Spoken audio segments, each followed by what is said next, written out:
யார் மாதிரி பண்ணிக்கிற?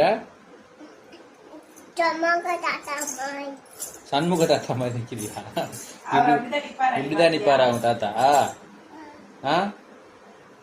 இப்படியா நிப்பாரு? சரி, எனக்கு இப்படியா நிப்பாரு சண்முக தாத்தா?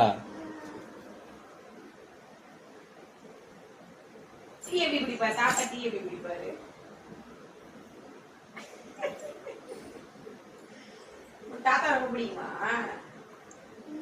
நீ அம்மா உனக்கு கேட்டோன்னே ஸ்நாக்ஸ்லாம் வாங்கி தரது யாருமா? சண்முக தாத்தாவா? உனக்கு கேட்டோன்னே ஸ்நாக்ஸ் வாங்கி தரது தாத்தாவா? சரி, தாத்தாவை எவ்வளவு பிடிக்கும் சொல்லு. ரொம்ப ரொம்ப. யார் யாருக்கு ரொம்ப ரொம்ப பிடிக்கும் உனக்கு? சண்முக தாத்தா. சண்முக தாத்தாவியா? சரி சரி.